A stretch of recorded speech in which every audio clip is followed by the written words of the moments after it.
Good morning students, myself Dr. Vibha Chopra from Department of Physics, DAV College, Amritsar. I am here to communicate with you through this virtual medium and I will be discussing the topic mechanics. Mechanics, first of all, we will discuss what is mechanics. Mechanics is basically a branch of physics.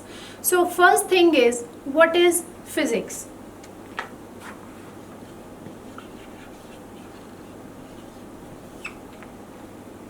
Physics is a branch of science that deals with nature and natural phenomena. So physics is having different branches like mechanics, we have nuclear physics, we have electronics, quantum physics and many more. So our main focus is on mechanics.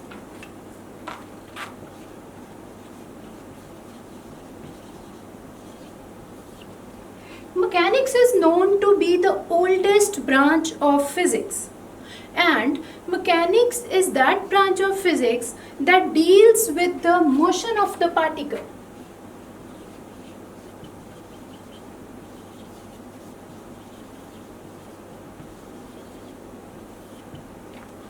So basically we will be discussing that how the particles moves. Mechanics will not tell why the particle moves. Mechanics will tell us how the particle moves. So we will be discussing in our syllabus about the motion of the particle being in a micro state, particle being in a macro state. So we will be taking that in our course. So first of all, let us discuss what are the types of mechanics. Mechanics basically of two types, kinematics and dynamics. So in kinematics we discuss about very basic things: distance, displacement, velocity, acceleration. All these terms we discuss in kinematics.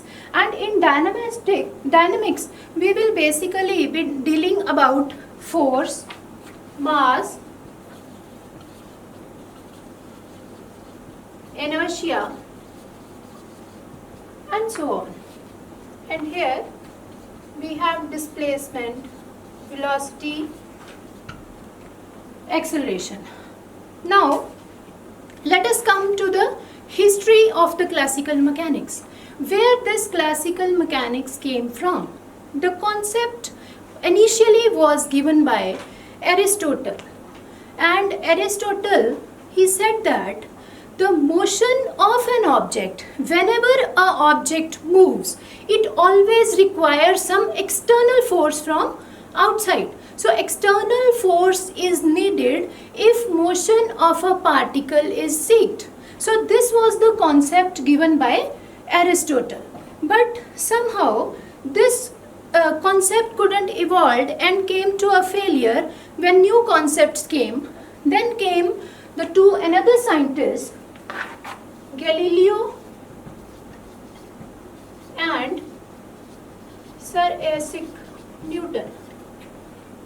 According to Galileo, whenever the object moves, it should follow certain formulations, it should follow certain laws. So it was around in the 17th century when Galileo gave this concept.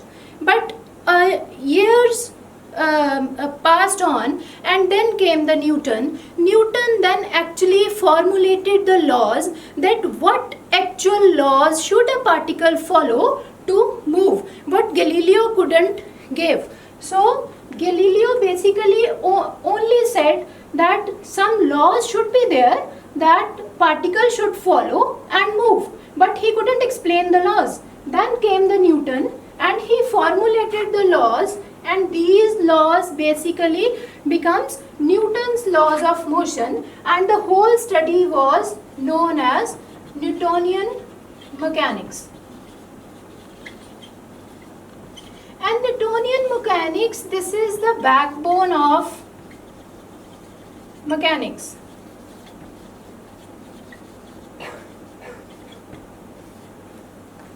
Basically, Newton gave three laws. You must be aware of the three laws, but we will shortly revise these three laws. So according to Newton, the first law was anything that is lying or at rest or moving, it will remain in the same state until and unless an external force is applied or an outside force is applied, and this was known as law of inertia. Like if I place this marker over the table, it will remain there over the year if I don't pick it, or if any external force come and displace it. So this is called law of inertia, and this was the first law of Newton. Then came the second law of Newton. First law is law of inertia. Second was the force is given by rate of change of linear momentum. You must be thinking that in your previous classes you have only listened that second law of motion is F is equal to ma. So this law F is equal to ma is basically derived from this law F is equal to dp by dt. So actual Newton law is F is equal to dp by dt. That was actually given by Newton and is noticed in his book Principia Mathematica. It's written there, and F is equal to ma was derived from this equation. Let us see how. We have momentum. Everybody knows about momentum. P is equal to m into v, mass into velocity. So now if I say F is equal to d mv by dt, differentiation is clear to everyone. If mass is constant, if I take mass constant, then your force will be m into dv by dt, and these are very basic concepts that you have already studied in your +2 class, that velocity is rate of change of displacement and acceleration is rate of change of velocity.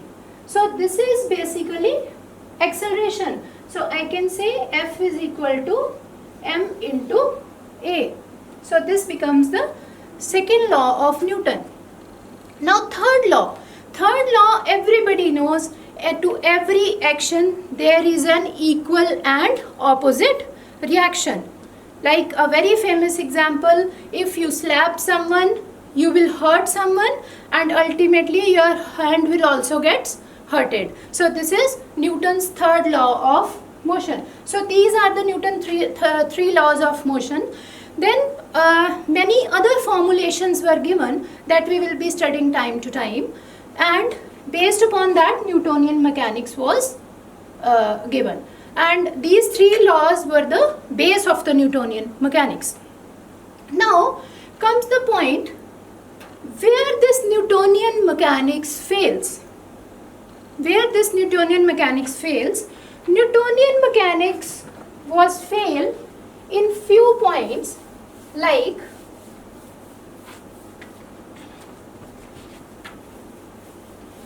in case of microscopic particles. First point was, in case of microscopic particles like electrons, protons, hadrons, and so on.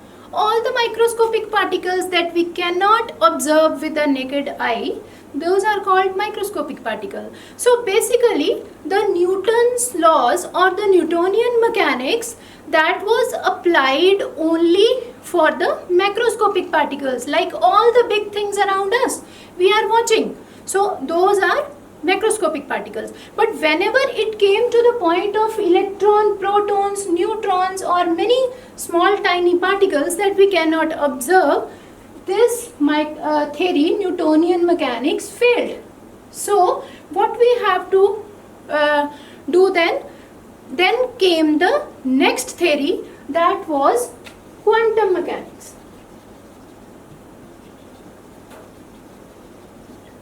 So basically what we were dealing with, as a Newtonian mechanics, that is also known as classical mechanics.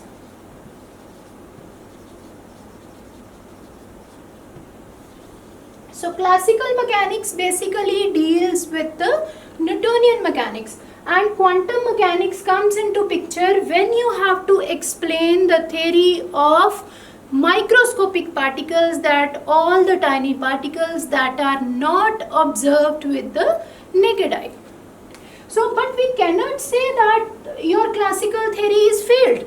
Actually quantum mechanics originated from the classical mechanics. So classical mechanics became a ground to emerge for the quantum mechanics. So next point is, when the particles moves with very high velocity. What does I mean with very high velocity? That if a particle is moving with a velocity comparable to the velocity of light, or near to the velocity of light, and velocity of light is 3 into 10 raised to power 8 meter per second. So if a particle is moving with very high speed, then the Newtonian mechanics could not be observed. So in that case we had to deal with relativistic classical mechanics. So here Einstein gave his theory, and that was theory of relativity. So theory of relativity came into a picture by Einstein. But we are talking that the theory will fail if the speed of a particle is very high, like the speed of a particle is greater than, or it is comparable to the speed of light. So if I say at very low speeds, your theory of relativity, if I talk about very low speed, then this relativistic classical mechanics will become the simple classical mechanics. So simple classical mechanics deals with the particle that moves with low speeds, and quantum or relativistic classical mechanics deals with the particle that moves with very high speed. Now there were points which were static, which were not affected. No means what the particle, what is the state of the particle, what is the speed of the particle. Like if we talk about the conservation laws. So Newtonian mechanics was applied everywhere when we talk about conservation laws. Conservation laws, basically the conservation law of energy, conservation law of linear momentum, conservation law of angular momentum, all these laws, for all these laws Newtonian mechanics was valid, and they never changed in the process. So this was about little bit about Newtonian mechanics, our introduction to Newtonian mechanics. Now to study the Newtonian mechanics, the basic thing we need to know is frame of reference. Frame of reference must be a bit new term for you. So we will be discussing what is frame of reference.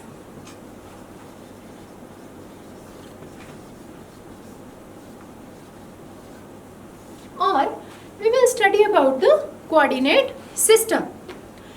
To know the position of a particle or location of a particle, we need certain coordinates, and where they have a fixed origin, and that frame is known as frame of reference. Like we are having a particle, say P, point, particle is lying at a single point and having a plane x and y. And if this is a plane because this is two-dimensional, and if I talk about three-dimensional, this become a space. And this whole coordinate axis, you can take either of them as x, y, z. No bar. This can be x, this can be y, this can be z. So this is having a common origin O. This is known as this coordinate system. This is known as frame of reference. So we will be discussing frame of reference in details. Basically, we have two types of frames of reference. One is inertial frame of reference and another is non-inertial frame of reference. When we talk about inertial frame of reference is that frame of reference in which acceleration of a particle is zero. Acceleration of a particle is zero, or it is not, or it is having a uniform motion. We can say either a particle is at rest or it is having a uniform motion, then only we say that acceleration is zero. So all those frames that are having acceleration zero, that are called inertial frames of references, and all those frames that are having acceleration not zero, they are called non-inertial frames of reference. So basically the Newtonian mechanics deals with inertial frames of reference. So we will be dealing with inertial frames of reference in the topic. So ahead of this, in an introduction, we will be having, initially we will be studying about the coordinate systems.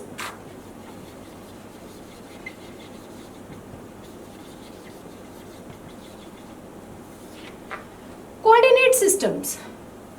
What is coordinate system? Basically, when we talk about the frame of reference, that to explain the position and motion or location of a particle, we need coordinate axis having a common origin, and that system is known as coordinate system. So basically, we have three types of coordinate system. One is Cartesian coordinate system. Second is spherical polar coordinate system. And third one is cylindrical coordinate system. So before moving on to this, we will discuss about the types of motion. Types of motion, basically we have three types of motion, like we have motion in one dimensional, motion of two dimension, that is called two-dimensional motion, and motion of three dimension. One-dimensional motion is that motion in which your particle moves in a line. Like if a particle moves in a line, a point charge or a point object moving in a straight line, that will define one-dimensional motion. Two-dimensional motion. Two-dimensional motion is when your particle, it is having two coordinates, like a particle is moving in a two dimension, in a plane. Plane is having two dimensions, x and y. If a particle is moving in x and y coordinates, it is called two-dimensional motion. And if a particle is moving in three dimensions, particle is here, we have x, y and z. So this type of motion will be three-dimensional motion. So let us coming back to the coordinate systems. So we have coordinate system. To understand the Cartesian coordinate system, we will be taking all the coordinate systems one by one, and then we will discuss initially Cartesian coordinate system, then spherical polar coordinate system. We will be discussing the relation between the two. Then we will be discussing a bit about cylindrical coordinate systems, and after that we will be discussing about the laws of conservation laws, like conservation of energy, conservation of linear momentum, conservation of angular momentum. Now after this, so basically starting from the beginning we will deal with the particle that is a point object. So all the formulations, all the laws, we will see for the one point or point object. Then we will move on to the system of particles. After that we will be discussing about inverse square law.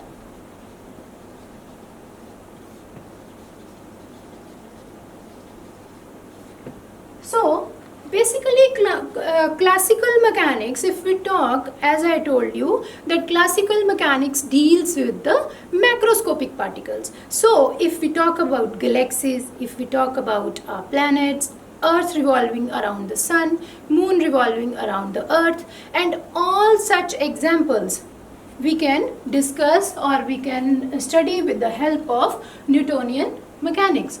So here comes very important concept, that is inverse square law.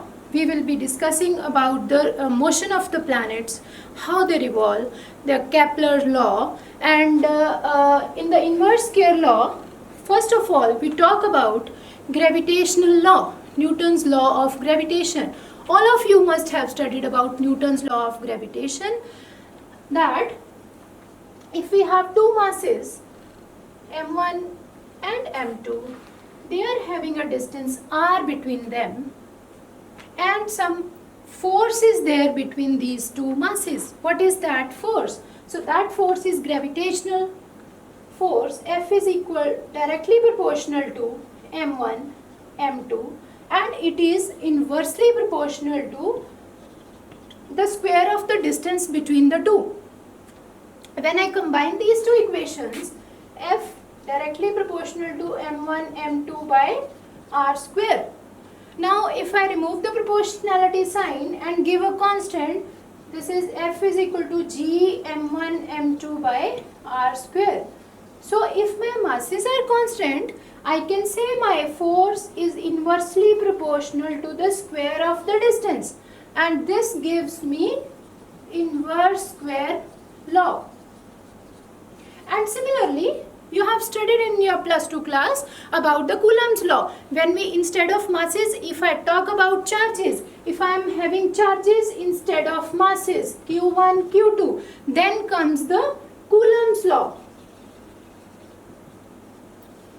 So according to the Coulomb's law, F is directly proportional to q1, q2 by r square. So if I remove the proportionality constant, proportionality sign, I will get a constant, that is F is equal to 1 by 4 pi epsilon naught q1 q2 by r square. If charges are constant, this also represent force is inversely proportional to the square of the distance. So we will be discussing about inverse square law, central forces, and all these things, all these concepts in the inverse square law section. Then the important portion will be frames of reference. Frames of reference, as I told you, that we have two types of frames of reference. We have inertial frames of reference, we have non-inertial frames of reference.